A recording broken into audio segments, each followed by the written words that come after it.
Kalau okay, berbalik kepada dunia kita dah habis training. Korang ingat tak lepas korang first line flight tu kan? Berapa lama lepas tu korang dapat the first pay yang betul, yang full pay? Ke immediately ke ambil masa sebulan 2 bulan juga lepas tu? Tak ingat lah. Ingat? I think 2 or 3 months kot. 2-3 months after kita first line flight dapat duit. 2 or 3 Dapat months duit itu kot. full basic. Tinggal aku tak adalah lama sangat sebab aku punya pay reflect what was backdated on the training campur dengan the pay of the month. So paling lama pun sebulan lah kot. Sebulan. Sorry, the backdated pay ke? Backdated pay I myself is 2 to 3 months lah. Backdated tu bukan dia datang dengan first gaji ke? First gaji Itulah, kita yang seingat aku. So sebulan lah pada aku. Sebulan Aku punya lah. Aku pun rasa tak lama juga. And then yang aku ingat lepas dia dapat first of course lah, siapa yang macam mana kita cerita dalam session yang lepas pasal backdated pay kan, pasal clear solo semua tu, dah dapat backdated pay. Setengah orang dapat tak sampai 10,000, setengah orang dapat lebih, setengah orang dapat belas-belas, 10 bergantung pada masing-masing punya berapa tempoh dia tu kan, tempoh dia training tu. So the first thing yang kita kena buat lepas dapat slip gaji ni ialah kita kena declare lah dekat LHDN, kena pergi register semua kan. So apa yang menarik pada waktu tu, orang apa ni, kita semua sebab waktu tu internet ada, tapi waktu tu internet tak macam mana, it's not like semua orang ada data kan dekat phone masa tu. Betul tak? It's not as easy as like now lah. So banyak benda yang masa tu still kena buat manually. Kau kena pergi dekat pejabat LHDN tu, register semua tu, bagi IC, cap jari semua tu. So waktu tu aku ingat aku pergi dengan siapa lah masa tu, dengan Fikri kan, siapa lah, Fikri kan. Ada few guys lah aku pergi, 2-3 orang pergi nak register. Ke dengan kau Prof, tak ingat lah. So kita nak register. And then waktu tu as kita cerita dulu kan, waktu kita mula-mula start cadet dekat kita report balik dekat company kita, masa kita bawa 737 pasal peringkat awal training tu, gaji kita 800. Tengok basic kita 800. Lepas tu waktu tu waktu kita dah habis training, basic naik kan, betul? Naik ke beribu-ribu lah naik dia. So bila kita pergi dekat LHDN tu, beribu-ribu. Kita nak explain idea. Okay, dulu gaji saya 800, sekarang gaji saya sekian-sekian. Lepas tu LHDN tu, orang tu dia tengok kan, daripada 800 naik banyak ni. Dia macam tak boleh nak brain tau benda tu. Sebab biasanya kenaikan gaji ni orang akan naik 300, macam tu lah, beratus-ratus lah kenaikan tu kan. Kenapa kita naik sampai beribu-ribu kenaikan tu tau, daripada 800 tu. So diorang tak boleh nak brain pada peringkat awal. Jadi macam kita kena explain lah, cakap masa training macam ni. And then dah lah tu dekat slip gaji pertama ada pula backdated tu kan, yang macam jumlah banyak macam tu. Lepas tu jadi waktu tu maknanya kita boleh nampak sekarang ni reaksi orang awam terhadap pilot ni lah. Tu baru reaction yang pertama kita nampak dari orang LHDN. Belum lagi kita masuk dengan orang bank, orang-orang insurans, macam mana diorang tengok kita, macam mana diorang nampak kita ni. Maknanya kita ni potential customers ke apa kan. Ataupun korang, kalau korang ada pengalaman, sebab korang muda, korang pergi bank tak layan ke, ada pengalaman macam tu? Macam mana orang bank treat korang? Bank tak layan. Kalau kau, maknanya bila kau first masuk tu, sebab kita kan ada orang yang judgemental, jenis yang tengok kau nampak macam budak-budak, terus dia apa ni, tak layan kau, buat tak tahu, ataupun dia pelekehkan kau. Benda tu biasa, especially macam Yazran, muka sangat muda kan, handsome, grooming power kan, nampak sangat muda. So kadang-kadang orang macam ingat kita student lagi kan, betul tak? Kan? Betul. Itulah, tak ada pengalaman yang spesifik pasal LHDN dengan pergi bank masa mula-mula lepas kira kita dah habis training tu. For me, tak ada pengalaman tersebut. Mungkin tak ada pengalaman yang aku sendiri ingat lah pasal benda tu. Tapi aku ingat satu peristiwa spesifik di mana aku pergi ke bank untuk meminta kad kredit dan ditolak. Dia kata macam mana dia cakap? Dia kata macam bawah umur sekian-sekian tak boleh minta dek. Macam tu lah. Wambohoi. Wow. Aku jenis yang tak cepat terasa bab tu sebab dah biasa dilihat macam student lah, budak uni lah. Sometimes orang tanya dah dah habis SPM ke belum walaupun usia dah 26, 27 dah. Tapi apa yang spurkan bukan keputusan tapi apa rentetan daripada apa yang berlaku dalam bank tersebut, aku tidak meminta kredit card lah sampai aku naik ke Boeing 777. Itu pun sebab kita ada destinasi nak pergi ke US, malas nak tukar duit banyak sangat, kita nak swipe kan. Jadi pada ketika tu lah masa tu kebetulan bank yang offer kat aku. So tak tahulah kalau pergi bank masa umur 20, sebab aku naik 777 umur 24 tahun, 23 nak masuk 24. So mungkin kalau pergi masa tu mereka akan layan atau tidak, tak pasti. Yang berlaku kat aku is mungkin berdasarkan macam mana credit standing dan sebagainya, mereka yang hantar surat untuk offer visa punya credit card. Itu pengalaman sendiri akulah. Dan apa yang Cap punya persoalan tadi, betul, memang orang Malaysia selalu macam mana, mungkin untuk save time lah kot, supaya dia orang boleh membahagikan antara prospect customer dengan non-prospect customer. Dia tengok lah kalau muka macam budak-budak ni ataupun muka kalau pakai slipper biasa pergi ni, tak ada grooming macam anak jutawan, mungkin dia tak akan layan. Benda tu common lah. Nak salahkan satu dua orang tak boleh lah. Benda ni dah diindoktrinasi dalam budaya kita di Malaysia. Kau ada Mei? Ambil tadi ada? Oh tak ada, aku ada ni exact opposite. Pengalaman yang muka matang ke? Muka nampak matang. I'll be honest, I'm the exact opposite. So but I will be my face will be like this until I'm 60.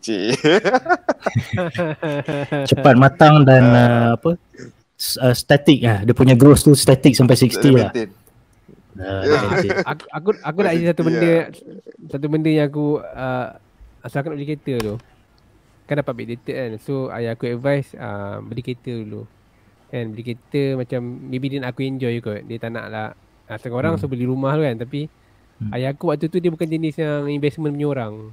So dia jenis kau beli untuk kau nak duduk atau kau nak guna lah. So kan dia kata dia advise beli kereta. Aku pun cari-cari.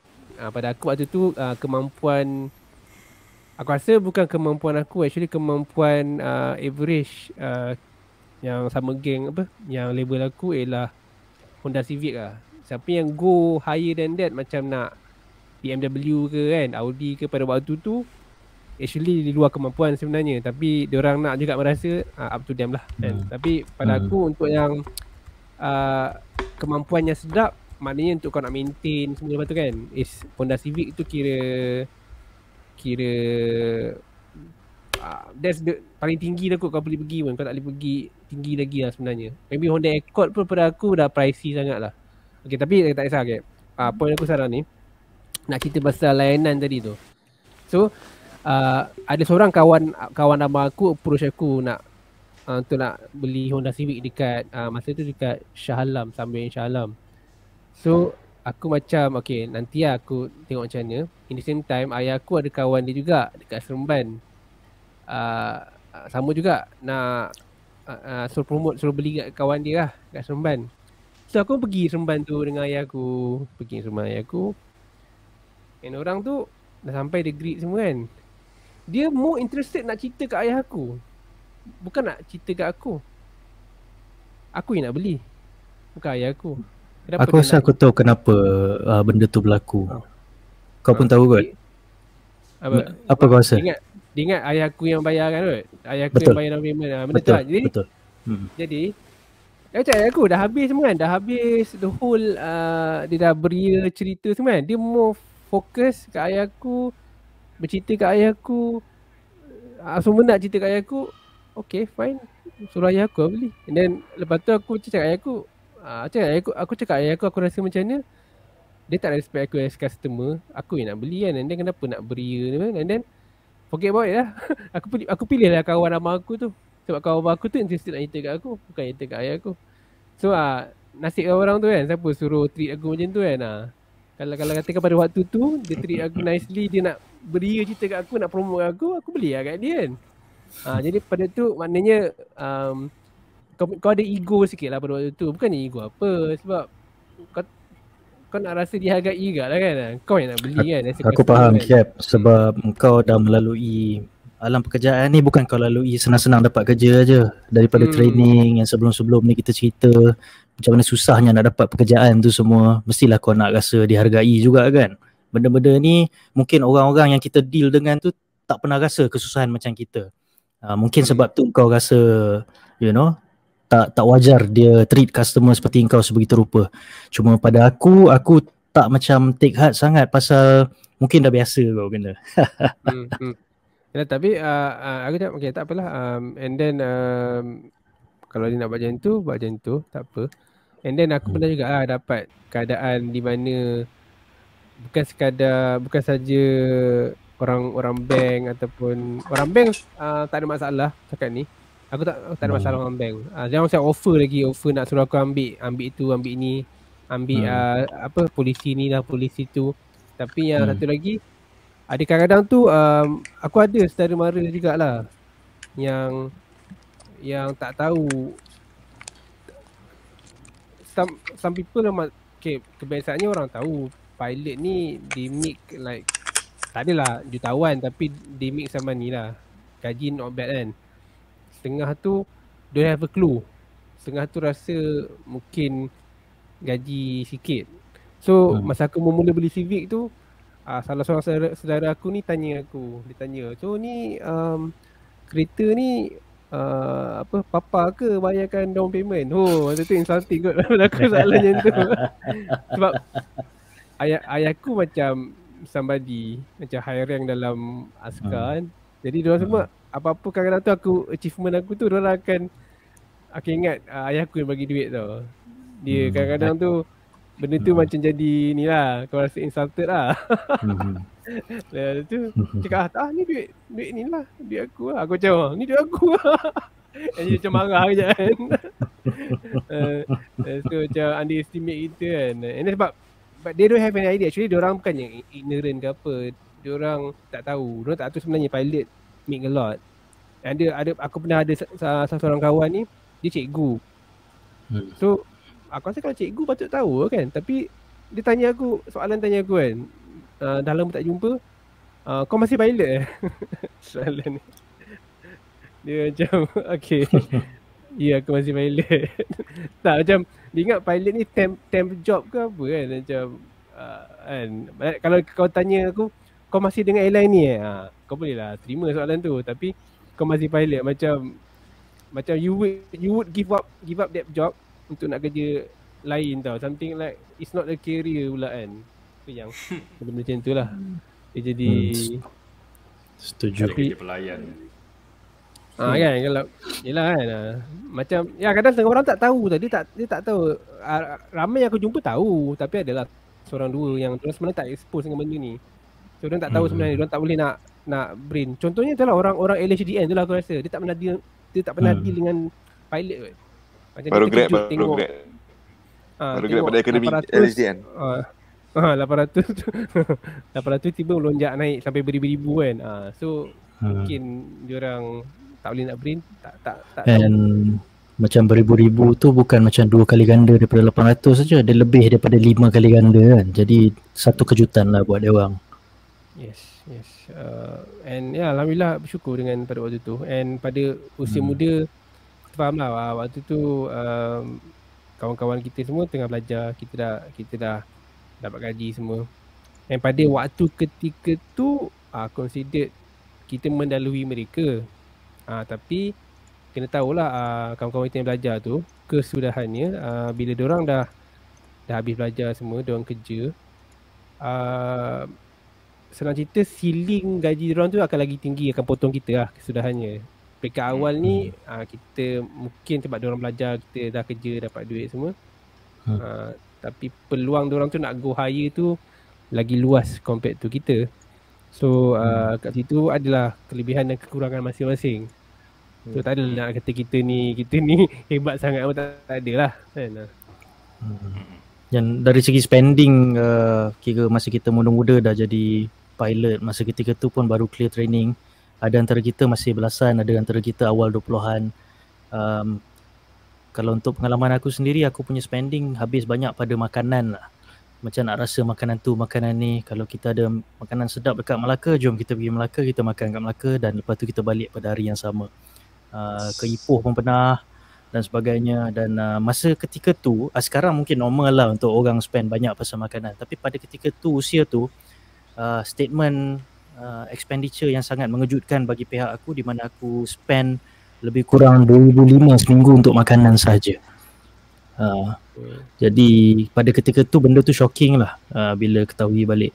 Sebab orang lain spend berapa je nak makan kan selalu kalau seminggu, untuk seorang. Bukan ada family lagi time tu kan. Dah bujang lah tu. Betul. Korang macam mana? Korang waktu tu macam mana korang spend duit korang? Aku banyak beli gadget kot. Sebab aku memang minat benda-benda ni. Dan bila kau berpeluang nak terbang ke sana sini, aku rasa destinasi yang paling gadget sekali Taipei lah. Sebab memang ada satu tempat dulu dekat area stesen kereta api tu, Zhongxiao Xinsheng. Tapi sekarang dah ganti dengan plaza ni lah, Sintren, yang memang 7 tingkat penuh dengan gadget je. Dulu macam kemah-kemah putih iPhone 2G. Dulu mana ada panggil iPhone 2G, panggil iPhone je kan. Keluar beli lah kat situ. Selalu main kau punya tu iPhone dulu. tak beli.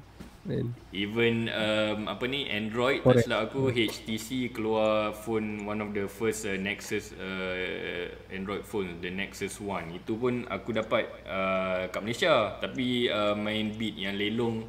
Kan ada lelong kan, kalau kau bid last minute bid, kalau bila kau tekan dia reset balik, bila kau tekan dia reset balik. Aku dengan seorang mamak ni melantun je, aku bid dia bid, aku bid dia bid. Dia dekat dalam chat, dia duk try nak identify, kau siapa ya, asal kau bid ni? Kau nak telefon ni? Aku tak reply pun. Aku bid lala sampai 2,300 pun. It's about 40% markup lah on the original price. Tapi macam nasib lah. Janji aku dapat janji aku ada duit sekali lah.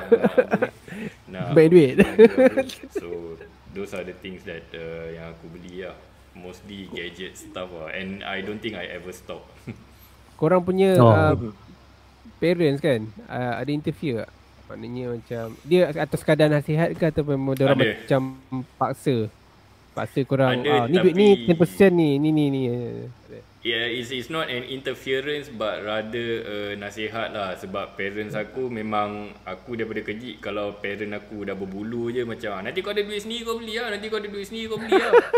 So bila datangnya masanya nak beli kan, cerita kereta mungkin kereta ni ke kereta tu ke, tapi there was never any macam concrete decision ke apa. Ambil aku bawa motor balik rumah satu. tak bincang lah. And my parents said nothing. So it was part of the upbringing package lah. But that was it lah. Dan tak adalah interfere. It's more of a nasihat lah. Sebab memang kalau daripada kecil lagi kau letak dalam kepala anak kau macam tu kan. So it ended up like that lah. Kau masa kecil kau dah cabar kan. Kau cabar ada duit sendiri beli lah. Memang betul lah, ada duit sendiri beli lah. Betul. Faham. Yalah, Asian parents kan macam tu lah. Asian parents all the same. Amiz Zaidi macam mana? Okay, aku punya difference kalau nak kata my first gaji, I treat myself with a Burger King at Kota Kinabalu dekat bawah Upper Star tu. Okay. Dekat Hayat. Burger King ke? Keluar first gaji. I'm a simple person lah. I know that Burger King. So pergi kat Burger King kan malam buka kan, so makan.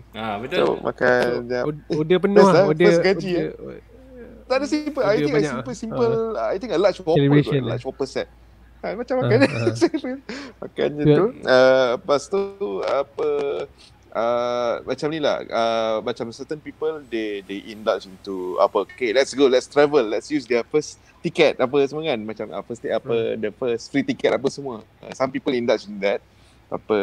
I myself, because daripada family yang ada parents yang kerja aviation, so the going to travel tu is not my first priority lah. It's not my first priority. In fact, to be honest, I first time use my free ticket lepas aku kahwin, which is 7 years into company, baru aku guna my first free ticket. Aku pun nampak juga. Kenapa? Itu. Tak tahu masa dulu. Bukan, jadi dulu aku mungkin tak diaspirasikan ataupun pasal dulu dah travel macam tu, travel balik kampung cukup lah kot kan. Langsung macam kalau one fine day my late father nak bawa pergi Brisbane ke, tiba-tiba je okey gitu. Dia tak ada minta tak pandai. So macam mana-mana dibawa okeylah. So travel tu was not a priority. Also kereta pun was not priority, pasal kereta kat rumah I have a plenty. So macam apa-apa nak pakai, apa-apa nak kita pakailah. So I choose the van lah. So once my late father offered, kau nak Proton Putra tak? Putra yang square box van tu. Putra ke? No, Juara. Aku menyesal lah tolak offer tu. Aku nyesal gila tolak offer tu. So macam because macam ni lah, macam my late father kata if you want a car, I can give you Proton Juara. No further questions apa semua. So kita macam tolak mentah-mentah je padahal bila dah besar macam ni, kita sedar yang kita ni jadi tak kisah pun. Yeah, man.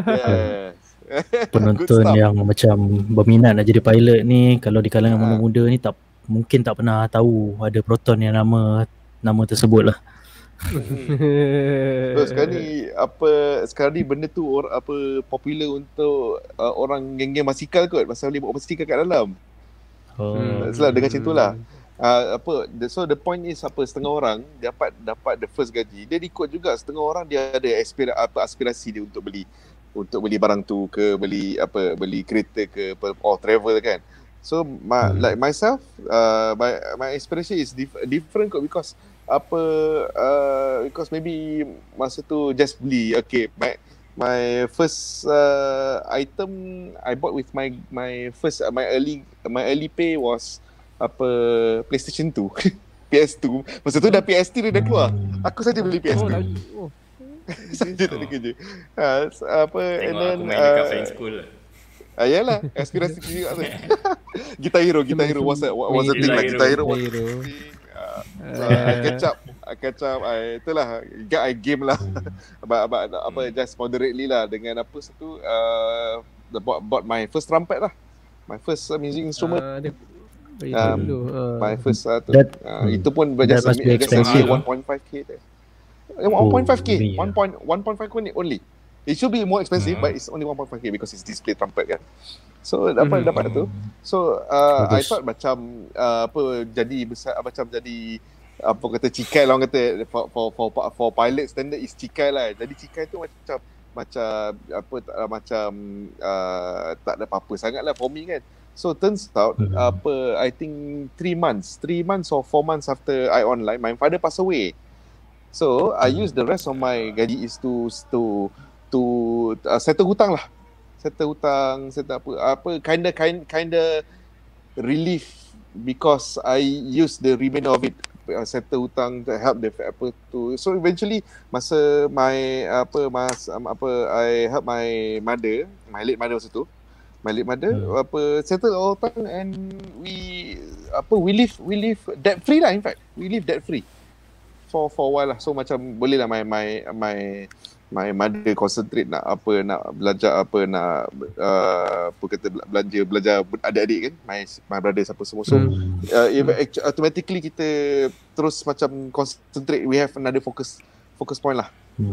So kira lepas masing-masing lah. Lepas pembagian ayah kau tu kau kira backbone of the family lah. Lebih kurang. So the situation changes lah. So depends lah, really subjective. So do I like to spend on luxuries? Of course. Of course. Tapi itulah macam orang kata skill yang kita belajar daripada piloting is to prioritize things lah. Macam Bias tadi motu makan, Prof motu motu gadget kan, macam phone. Betul. Macam mana kau punya ni Cap, parents kau ada interfere in your decisions ke, ada bagi nasihat ke? Dia bagi advice which is aku tak ikut. Nafsu. Sila nyatakan advice yang tersebut. Mungkin kita boleh belajar. Ada dia suruh bagi-bagi 10% yang kacau lah, benda-benda cantik aku macam kacau. Aku tak ada plan apa-apa lah. Aku tak ada macam planning apa-apa sebab nafsu kan darah muda. Lepas tu masa tu macam duit aku kan, duit aku lah, macam lamting naik lah, benda macam tu lah, benda yang kacau. Which is ada gak nak kata menyesal sikit, tapi in the same time aku puas lah kan, dia kepuasan tu rasa kan. Macam dia go feel. So tapi diorang tak pernah sentuh in detail, tak pernah lah macam hujung bulan tanya berapa baki, tak ada. Dia tak ada, setakat macam awal-awal dapat tu dia bagi tahu advice as a father, bagi tahu apa-apa. Okay, then tapi after that aku banyak habiskan duit kat family, bukannya dekat diri aku sangat pun. Sama. Ya, sebab kalau aku selalu suka bila makan ajak the whole family, maknanya my close family lah, adik-adik dengan parents. So aku rasa nak katakan bukan almost, aku rasa semua kot kalau aku ajak keluar makan memang aku belanja lah. Yang belanja pun bukan macam makan mamak ke apa, belanja memang dekat steakhouse. Pergi warung kan. Tengok IC kat tepi. Semua tengok IC kat tepi. Semua sama. Buat penat aja semua keluar, ingat nak belanja mana. And aku belanja ni bukannya sebulan sekali tau, aku sebulan macam few times juga lah. So makan pergi steak, makan kedai-kedai yang memang pricey lah, dan dengan macho lah kan, macho every time, babe aku bayar. Itu macam best lah. I mean the feeling is good sebab kau boleh treat family kau tau and make them happy. Sebab siapa lagi sebab selama ni dalam family tak ada yang people tak ada yang earn banyak macam tu, and kau the first one, and even kau earn more than ayah kau. So kau rasa bukannya kau rasa nak treat dia, nak bagi dia happy tau, bukannya nak tak ada, bukannya nak belagak, tak ada. Dia macam something nak bagi dia happy. So macam bila birthday adik-adik, parents semua, kau boleh bagi something yang pricey kat diorang, yang macam best seronok lah feeling tu kan. Duit raya semua kan. So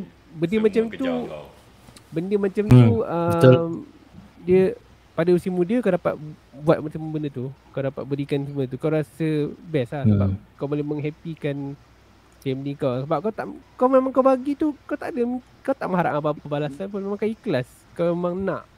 Yalah kan, kita sebenarnya tak adalah aku rasa duit aku banyak habis sebenarnya tak adalah kat diri aku sangat sebenarnya. Adalah sekali beli benda mengarut kan, tapi monthly tu aku rasa banyak ke family sebenarnya. Sedar dah credit card dah sampai beribu-ribu dah. Kau duk swipe. Macam ninja, fruit ninja. Cash Fruit ninja.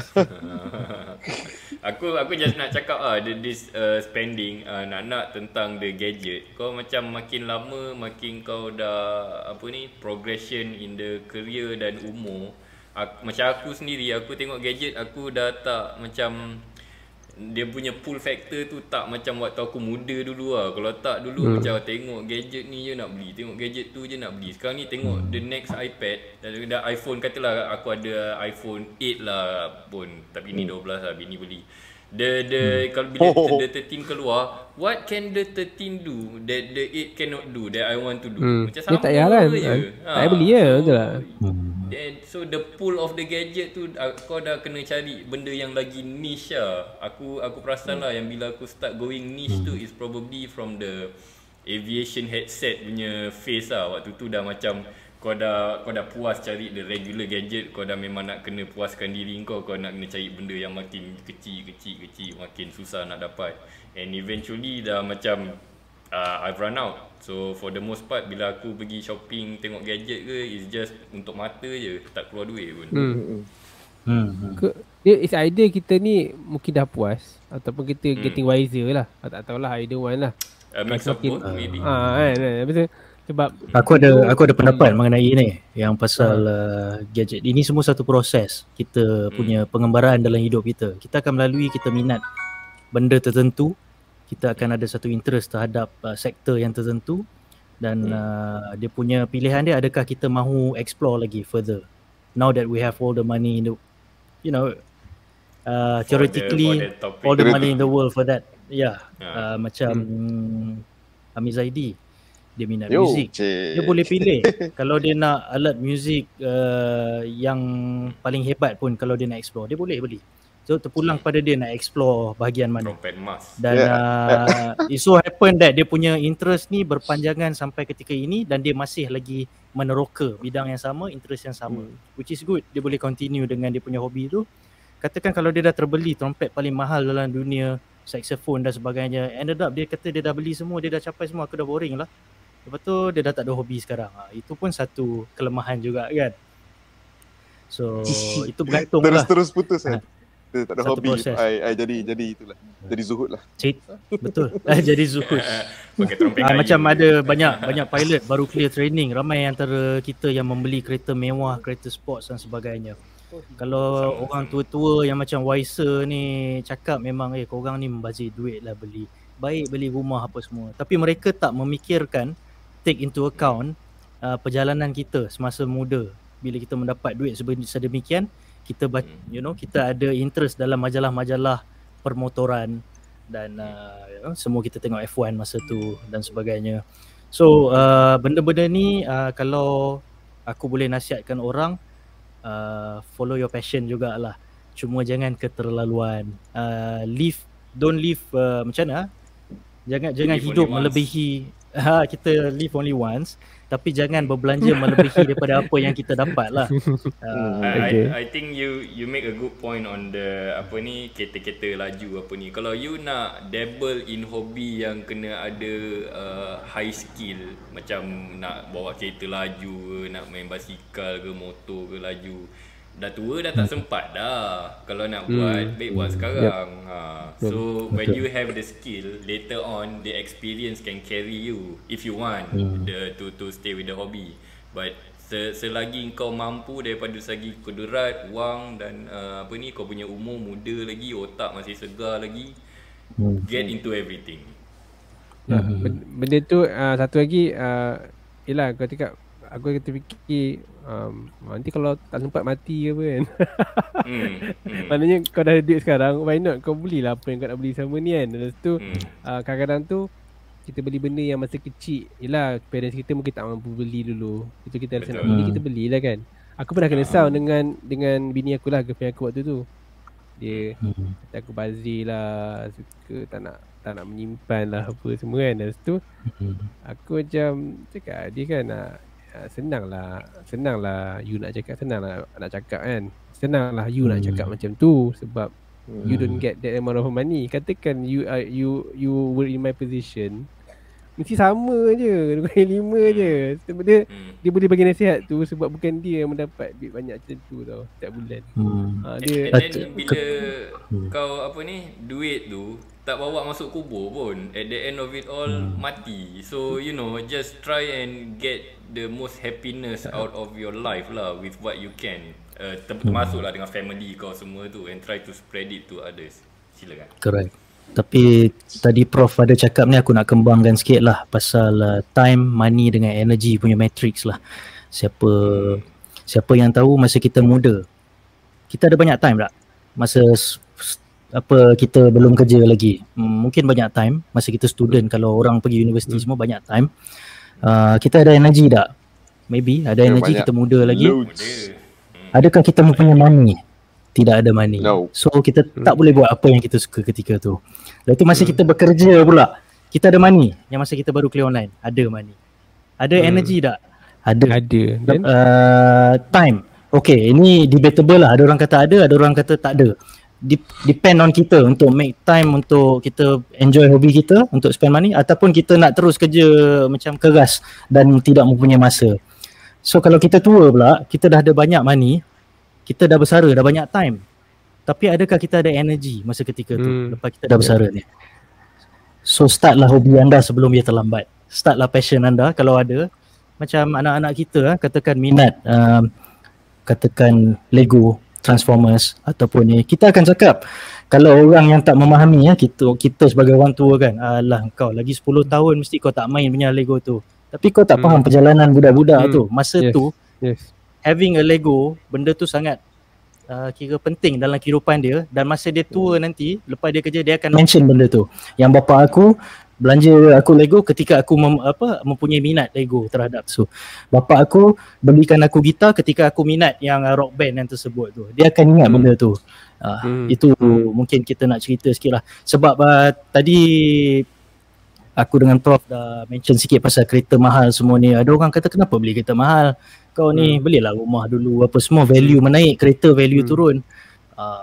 Benda tu mungkin dia tak faham. Mungkin dia tak faham journey kita semasa ni, apa yang kita minat semasa kita dia my rules. Setengah orang ni dia sebab dia tak minat benda tu, dia assume orang lain tak minat tau. Kan? Dia tak minat kereta. Dan bila orang beli kereta mahal, dia tak boleh terima benda tu. Padahal kereta ni nak hantar dari A ke B je. Kan? Okay, macam aku personally, aku not into car sangat. Aku memang nak A ke B, tapi aku nak kereta yang selesa. Nak kisah dan nampak cantik lah. That's it. Dia macam tak ada macam beria nak apa torque lah dia punya apa benda semua tu kan. Nak check dia punya. Aku tak beria sangat benda tu tau. So aku, tapi orang lain nak suka hati lah. Macam jam, aku tak ada. Aku tak beli jam yang mahal. Aku tak beli jam yang sampai berpuluh ribu. Setengah orang beli. Aku tak pernah beli Rolex. Aku tak minat. Tapi aku tak adalah pula orang nak beli. Aku tahu Bazir aku beli Rolex. Tak, pada aku respect benda tu. Tu minat. Percayalah Khairul Sambia Putra, ramai yang kata beli jam mahal ni membazir. Sebab dia orang tak beli. Aku macam kenapa kau nak? Aku bengang dengan ada seorang pilot ni. Dia sound aku beli pen Montblanc. Aku beli pen Montblanc. Harga pen tu nak dekat 2,000 lah. Montblanc for life. Kan, aku beli pen Montblanc nak dekat harga 2,000. Dia yang mamat yang ni, dia beli jam Rolex, dia jenis beli jam, jual jam jenis. Dia appreciate lah jam tu, which is aku tak. And then dia nak sound aku macam nak kata aku membazir beli pen. Macam ayat dia macam nak menulis pun. Aku macam suka hati aku lah. Aku beli ni tak adalah semahal kau beli jam ke harga berpuluh ribu tu kan. Kalau nak kata pasal membazir ke apa kan. Tapi pada aku ada pen tu. Aku menulis dengan pen tu. Aku tulis benda-benda ilmu kerja pakai pen tu. So kenapa kau nak make it an issue pula kan. Macam lain lah kan. Aku tak pernah kacau dia. Tiba dia nak kacau aku kan. Kan. Sedangkan patutnya dia faham lah, dia pilot kot. Patut dia tahulah. Kan. Pada dia tak baloi beli pen harga beribu. Mungkin kita boleh belajar daripada orang-orang tu lah, supaya kita jangan judgemental macam certain people yang kita tak suka lah. Ada orang, kita sebagai lelaki pun kita tak faham kenapa orang nak beli Chanel 20,000 punya bag tersebut. Lebih baik beli dekat Petaling Street macam ciplak, lebih kurang sama je aku tengok semua. Tapi kita tak faham hakikat dia. Apa nilai yang dilihat pada wanita terhadap benda-benda tersebut. I'm sure ramai kita tak faham kenapa emas sebenarnya sama aja nampak semua. Tapi bagi siapa yang meminati, mereka akan appreciate benda tu yang kita to the details yang kita pun tak faham. Dia it's not within yang terdekat pun akan macam tu. Ayah aku sendiri lah. Dia pernah lah macam dia nak sakat aku ataupun he was being serious, aku rasa nak kacau aku lah. Tapi dia cakap bag aku suka beli bag Tumi kan. Of course yang korang macam kau Yas kau beli LV ada Rimowa semua kan. Aku tak ada Rimowa. Aku ada Tumi pun pada aku dah mahal lah. So Tumi pun aku ada juga. Tapi sebab aku faham lah kau punya. So satu bag Tumi tu harga 2,000, 3,000 kadang tu kan. 1,000 lebih. Lepas tu Macam aku tahu dengan harga ni ayah papa boleh beli apa tiga bag kan, 4 bag kan. Tu aku macam habis tu tu apa tu tak nampak ayah aku tak nampak dia punya kualiti ataupun pasal bag tu. Aku boleh je nak argue lah, kenapa dia beli golf set sampai mahal tu besi je kot. Kenapa nak beli sampai beri? Kalau nak pasal argue lah aku boleh. Aku cakap tu kan. Dia kenapa harga golf set yang mahal tu dia boleh terima, dia boleh boleh nak beli kan. Even bag golf pun mahal juga kan. Kenapa dalam kes aku ni aku beli bag kerja mahal dia tak dia terima. Dia kata dia boleh beli 10 bag macam tu. Aku cakap nampak. Sebab ni benda tu family terdekat pun kadang-kadang ada bermentaliti macam tu lah. So macam nasib lah. True. Sebab yalah tu tak mesti kita tak minat, orang lain tak minat kan. Macam tu lah, respect lah kan orang lain punya minat. Sebab tu masa kita terbang lepas online ni kita jumpa, kita bekerja dengan ramai teman sekerja yang mempunyai minat yang berbeza, yang sanggup spend beribu-ribu untuk benda yang kita rasa tak macam mengejutkan lah kenapa dia spend banyak itu. Jadi dengan bersembang dengan dia, kita akan lebih memahami apa dia value terhadap benda tu, dan semestinya bukan dia seorang saja yang meminati benda tu, dan dengan secara tidak langsung kita akan belajar yang ada community yang meletakkan sekian-sekian bidang atau sekian-sekian minat dalam level yang tertinggi lah, tahap yang tertinggi yang dia orang appreciate. Jadi benda tu aku rasa foster understanding lah kepada kita untuk tahu yang benda ni sebenarnya ada nilai juga. Dulu kita rasa bag LV mahal ni macam boleh beli RM5, RM10 je, tapi lepas dia cerita sejarah pembuatan material, culture across the world tentang pemakaian bag tersebut, mungkin kita akan berubah fikiran kita. Kalau kita tak accept tu sebagai minat pun, mungkin kita akan lebih memahami kenapa mereka minat pada. So untuk orang-orang yang macam masa kita clear dulu 15 tahun lepas, 20 tahun lepas ni yang kata beli ni rugi dan sekian-sekian, kita boleh belajar. Zaman sekarang kita jangan buat apa yang dia orang buat. I think the model is don't yuck other people's yum. Exactly. Masa awal-awal aku cakap tadi pasal cakap gaji kita pada waktu tu, kita mampu beli Civic dan not more than that. Okay, maksud aku kau boleh beli kereta yang lagi mahal daripada tu, tapi by logic dengan gaji banyak masa tu, kau sebenarnya unless kalau kau anak orang kaya ataupun memang kau tak ada kalau kau mata-mata nak jaga kereta kau lah dalam hidup kau, boleh lah kot. Kau nak pakai RS8, kau nak pakai, sebab macam masa tu aku perasan ramai yang beli BMW tapi tak mampu beli yang baru. Diorang semua beli second hand. Sebab memang tak gaji, tak mampu beli, memang tak, by logic tak mampu. And then itu satu. And then bila dah beli tu banyak rosak, and then diorang keluar lagi banyak duit nak repair aircon lah, nak repair tu. End up yang diorang keluar duit tu nak dekat almost gaji diorang lah. Dah memang beribu-ribu diorang habis untuk repair kereta tu je. Sebab kereta second hand satu hal, and then mungkin kereta lama nak BMW yang murah sikit kan. So tu cakap, kalau kau nak kereta baru dan kau mampu nak maintain setiap bulan, nak servis semua tu, Civic tu lah aku punya benchmark lah sebenarnya. Tak boleh go beyond lah. Unless kau mention benda tu, Civic ni based on kau punya personal punya benchmark lah, bukan bagi orang yang lain, betul tak? Bukan orang lain, bukan.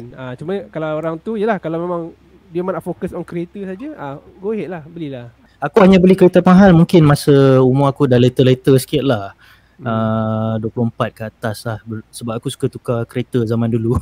Jadi nak bagi tribute dekat Cap, aku naik kereta kau, itu antara reason yang aku beli Honda Civic juga ketika tu. Aku beli setahun depan kau. Menunjukkan aku tak berapa peduli sangat kau beli yang 2.0 punya, aku beli 1.8 aja.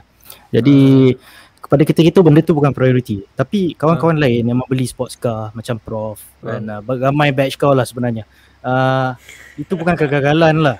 Itu bukan kegagalan bagi aku kalau kau beli. Dia punya passion ketika itu pada kereta. Dalam ketika sama, ramai membeli kereta tu, diorang membentuk satu community yang boleh berbincang pasal kereta extensively yang kita pun tak faham benda tu. Betul. Dia akan kenal lebih ramai daripada orang, daripada aku dan kau. mengenali orang ketika tu. Itu pengalaman yang berharga, pernah memiliki kereta yang mahal dan dia orang appreciate performance tersebut dan banyak juga advantage yang mereka gain dalam tempoh pengalaman mereka memakai kereta tersebut. Itu my personal opinion yelah, about this. experience tu memang tak dapat di apa, yelah experience tu dia nak sebenarnya nak merasa pakai kan. Memang whatever apa lah, mungkin dia kena jual later on, tak apalah, dia dah puas pakai. Yang penting dia dapat rasa pakai kereta tu. Nothing lasts forever, not even you. So Exactly. Kau pakai tu apa dia? Kau pakai tu apa Fiat Coupe Kau pakai Prof? Fiat Coupe. Berapa lama kau pakai? Aku jual sampai kahwin kot. So aku kahwin 2011, online was what 2006. Lama kau pakai 19, lama apa Kau jual sebab apa? No, aku tak beli lepas online, sorry. So aku beli lambat sikit. So maybe 3 tahun kot. Aku jual sebab dah nak berkeluarga kan. So aku beli kereta family sedan yang still boleh bawa laju lah juga. Passat. Ya. Faham. Nice. Ada satu captain yang very wise. Dia sekarang kerja Emirates, captain. Worth mentioning, nama dia Captain Khatif. Dia cakap kat aku, spend for experience, not spend for items. Spend for experience. Jadi experience kita membawa kereta tersebut semua, itu experience, bukan kita beli kereta, itu kita beli experience dia. Kenapa dia beli jam Rolex banyak semua tu, itu for experience. Salah satu maybe sebab item, tapi item is apa yang orang luar nampak mengenai yang kita yang membeli. Tapi yang kita sendiri memakai, as long as it is for enhance experience, aku rasa tak akan rugilah benda tu. Dan sebab tu juga yang masa mula-mula aku online tu aku beli apa macam spend banyak pada makanan. Oh, makanan aku memang aku love the experience. Itu. But the statistic shows that's what people are doing, especially generasi kita dan ke bawah lah, the millennials. Dia dah berhenti trying to spend on macam apa ni, objek pegangan kekal, and it's rather more like holidays ataupun going here, doing this, doing that. So that's where the I think we are wising up to the fact that macam hidup ni it's all about experiencing life. So you want to get the most out of it, that's just what you do. Ya, betul. So alhamdulillah kita dapat merasa semua tu macam, yelah, I don't regret it lah. Actually walaupun hilang dah spend banyak kan, experience lah. Kata Khatif tu aku rasa memang kenalah pada apa aku rasa sebenarnya kan. Nak kata nyesal, tak nak nyesal ya. Mungkin penyesalan dari segi yang kita boleh buat better with our money, tapi apa yang kau decide ketika in the past, apa yang kau decide shapes you to what you are now. So kalau Sheikh Yasir Kadi kata begitulah, kenapa saya belajar itu, kenapa saya belajar ideologi ini, tak menyesalkah orang tanya kepada saya dah bertukar ideologi ke sekian-sekian? Sebenarnya tak pernah menyesal. Dia kata one decision leads to another junction. So kalau tak sebab dia decide sekian-sekian masa dulu, dia tak akan jadi apa yang dia sekarang ni. Seorang profesor yang bagus lah, lecturer yang bagus. Itulah dia. Kira dia ambil pengajaran lah, daripada ambil sesalan tu baik you ambil iktibar dan pengajaran, dan itu adalah lebih berharga for you to move forward. Betul. Perkataan tu dia ubah lah, dia tak kata penyesalan tapi dia kata pengajaran. Macam Thomas Edison kata dia tak gagal 1000 kali, dia hanya mencari 1000 kali yang tidak berkesan. Satu tu kena. Menarik. So macam orang tengok ni lah problem. Kita duk cakap ada problem ni, tapi kalau businessman berjaya, mereka mengatakan ini bukan problem, ini opportunity. For what? Kita kena figure out. Kita kena figure out opportunity for what in each problem. Dalam surah Al-Insyirah Al-Syarh pun dia ulang 2 kali kan, ayat yang kita semua kenal lah. Dalam kesusahan ada kesenangan. Lepas tu dia mention 2 kali. Tapi ramai orang tak mention ayat seterusnya. Fa idza faragta fansab wa ila rabbika farghab. Dia kata kalau kita dah berjaya, apa kita nak buat? Nak relax je ke? Fansab, teruskan apa yang kita buat benda tu. Wa ila rabbika farghab is apabila kita usaha, pada Tuhan lah kita berharap, bertakwa tawakal. So itu tazkirah ringkas. Wow. Sekali apa kita kena fikir yang kita ni bukan apa, kita ni individu yang apa, how to say, build lah, dibina daripada pelbagai jenis institusi kekeluargaan, daripada rakan-rakan yang kita kenal, daripada pengaruh-pengaruh, daripada segala apa exposure environment, exposure semua kan. So benda tu leads up to your what kind of hobbies yang kita ada apa semualah. So kadang-kadang bukannya macam apa orang beli jam, beli kereta, bukan nak kata nak pelekikan dia orang apa hobi mewah. Kadang-kadang kita tak tahu yang dia orang tahu what happens after what happens after they buy. Maybe dia orang tahu nak jual kat mana. Macam beli kereta, macam apa sah kau beli kereta banyak, apa tak tanyalah kan, macam kita fikir kenapa kau beli kereta banyak tukar kereta, dia tahulah nak jual macam mana apa semua. So macam property is one thing yang not to say regret lah, yang macam I would say I should have bought it earlier, but at the same time my taste won't be as developed as now.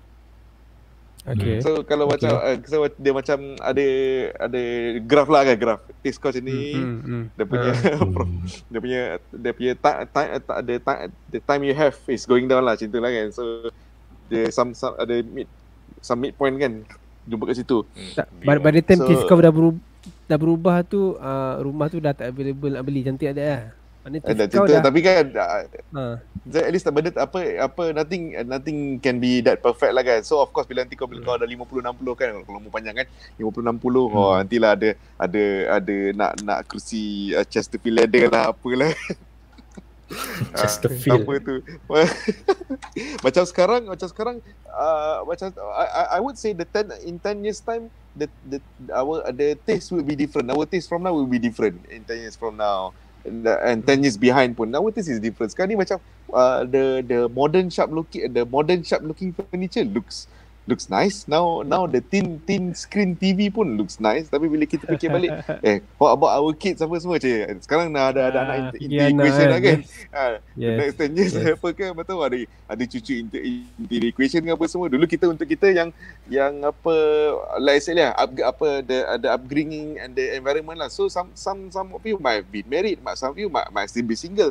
So that factors on what choices of hobbies and things that you are going to buy lah kan. So it's not a straight rule lah. It's not a straight rule. So you can typicalize yang contoh, pilot must main golf, must kereta mahal, must beli jam, must main tenis, apa semua. I don't play golf. I don't play golf, but I do respect that people play golf, and I see the benefits of people playing golf, apa the amount of steps that they take, everything, and it's very healthy and it's very I respect that. And some people have the other tu, macam all the niche hobbies apa semua. For me, go for it. I think my hobby is niche enough. Playing music instruments apa semua, apa gitar is common cik. Sorry to say, yes.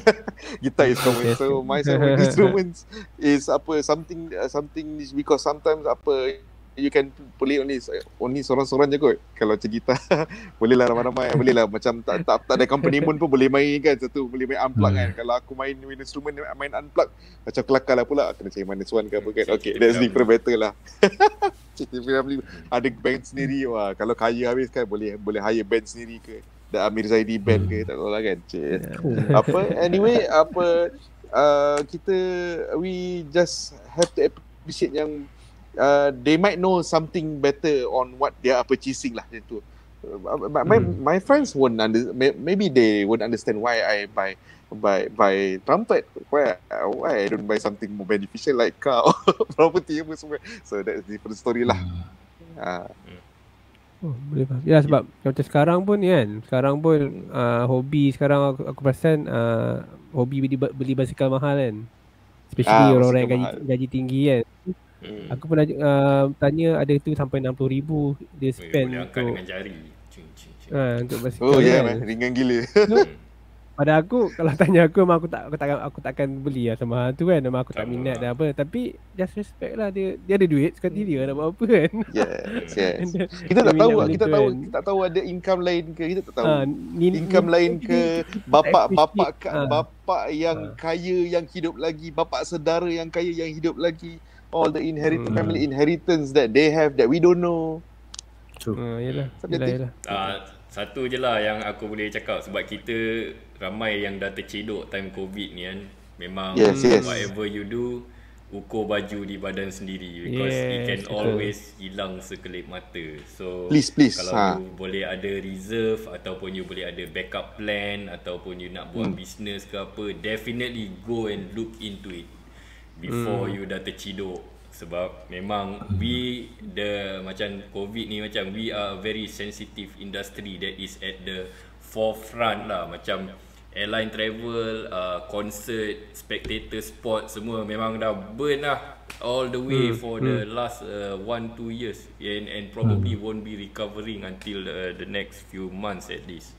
So have a backup plan, that's all I say. I agree, man. I agree, totally agree. Defo. Nanti penerangan Betul. yang ni lah, penerangan yang cukup baik daripada Prof dan juga daripada Amir Zaidi. Sekian saja sesi kita pada malam ini. InsyaAllah semoga yang menonton dapat sesuatu yang bermanfaat daripada kami. Segala kekurangan adalah kekurangan kami sendiri, dan segala yang baik itu datang daripada Allah. Diharap anda semua terhibur, dan InsyaAllah pada minggu hadapan kami akan berkongsikan lagi kisah tentang kehidupan selepas habis training, dan kami masih lagi berkisarkan dalam skop Boeing 737-400 insyaAllah. Kepada siapa yang belum subscribe, like dan follow kami, follow, subscribe, like page Jom Take Off di Facebook dan juga YouTube. Semoga kita berjumpa lagi. Selamat malam. Jom Take Off.